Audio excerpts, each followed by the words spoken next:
Κουράκης, ο Δήμαρχος Ηρακλείου μου ζητήσει να παρέμβει. Ο κύριος Κουράκης έχει πάρει ένα τηλέφωνο και έχει ζητήσει να παρέμβει. Να τον ακούσουμε τι έχει να πει. Γιατί αισθάνομαι ότι κάτι άκουσε που δεν του άρεσε. Βεβαίως, ναι. Κάτι άκουσε που δεν του άρεσε. Κύριε Κουράκη, με ακούτε? Ναι, καλησπέρα. Γεια σας, κύριε Κουράκη. Ζητήσατε να παρέμβετε, κάτι συμβαίνει. Ναι, έγινε μια αναφορά στο όνομά μου. Ναι. Στην αρχή της εκπομπής σας. Ναι. Δεν το άκουσα, αλλά εν πάση περιπτώσει μου είπαν ότι έγινε μια αναφορά για κομματικούς ή μη κομματικούς υποψήφιους. Θέλω να τονίσω το εξής. Ότι όλοι μας έχουμε μια αναφορά. Είτε κομματική, είτε πολιτική, είτε οδολογική. Όμως η διαδρομή του καθενός είναι αυτή που κρίνεται. Έτσι θέλω να τονίσω στους παριστάμενους. Δεν υπόθηκε κάτι διαφορετικό από αυτό πάντως. Όχι. Ερώτησα εγώ γιατί δεν μετέχει ο κύριος Κουράκης στην πρωτοβουλία και κάποιος εκ των 5 δημάρχων μου απάντησε ο κύριος. Εσείς. Εγώ είπα και μπορεί να κάνει λάθος, αλλά είπα ότι ο κύριος Κουράκης είχε υποστηριχθεί από το ΠΑΣΟΚ. Αυτό είπα. Και αν δεν κάνω λάθος, και ο κύριος Καμίνης υποστηρίχθηκε γι' αυτό από το ΠΑΣΟΚ. Με συγχωρείτε, από περισσότερα κόμματα. Με συγχωρείτε, δεν υπάρχουν όλοι από εσάς δεν υποστηρίχθηκαν από κάποιον. Με συγχωρείτε. Ναι.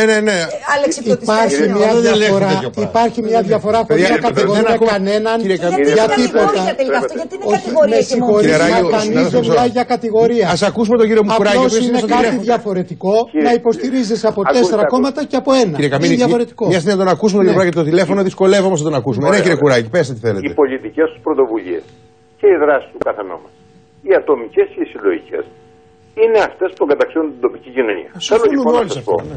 Θέλω λοιπόν να σας πω ότι τα ποσοστά που εισέπραξε ο συνδυασμός υπερβαίνουν κατά πολύ τα κόμματα.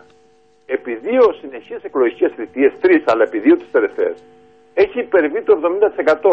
Έχει αγγίξει τα όρια το 73%. Δεν σας κατηγόρησε κανείς. Κύριε Δήμαρχε, με συγχωρείτε. Μην απολογίστε. Δεν σας κατηγόρησε κανείς για κάτι. Δεν χρειάζεται να πούμε. Το αντίθετο, υπόθηκε ότι κάνετε εξαιρετική δουλειά. Δεν σας κατηγόρησε κανένας. Πρέπει επίσης να τονίσω το εξής. Ότι και οι θέσεις που εκφράζουν οι 5. Ναι, ωραία. Εγώ θέλω να σας πω ότι συνεργάζομαι και με διάφορες κινήσεις. Έξω και πέρα από τα όρια του ΠΑΣΟΚ. Στο Ηράκλειο. Ωραία, εσείς γιατί δεν είστε με τους 5 έκτος? Μπορεί να μου δώσετε μια εξήγηση. Δώσανε μία οι 5. Εγώ σας ρωτώ, γιατί δεν είστε ο έκτος των 5?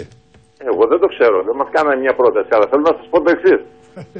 Δεν με απαντάτε όμως τώρα. Είστε ή δεν είστε? Δεν κάνανε καμία πρόταση. Εξάλλου θέλω να σας πω ότι συνεργαζόμαστε πάρα πολύ καλά στο διοικητικό συμβούλιο. Το κατάλαβα. Δεν με απαντήσατε όμως. Και με τον κύριο Μπουτάρη. Να σας πω κάτι στο οποίο δεν συμμετέχω. Δεν μου έγινε καμιά πρόταση. Ωραία. Να σας πω σε κάτι που δεν συμμετέχω και δεν μας έγινε καμιά πρόταση. Ας το κλείσουμε εκεί πάντως, γιατί δεν υπήρχε καμία διάθεση από κανένα να σας στήξει. Καλά λόγια υπόθηκαν. Σας ευχαριστώ που παρεμβήκατε και χάρηκα που σας άκουσα. Θα σας έχω και εγώ, ελπίζω, σε μια εκπομπή, γιατί ξεκινήσαμε τώρα μαραθώνιο στις δημοτικές εκλογές. Αν και εσείς που παίρνετε 70, όπως είπατε, δεν έχετε ανάγκη από εμάς για να εκλεγείτε. Θα χαρώ πάρα πολύ να έρθετε εδώ. Είναι πάρα πολύ καλό να ακούγονται όλες οι απόψεις. Βεβαίως, θα χαρώ πολύ να σας έχω. Πάμε λοιπόν.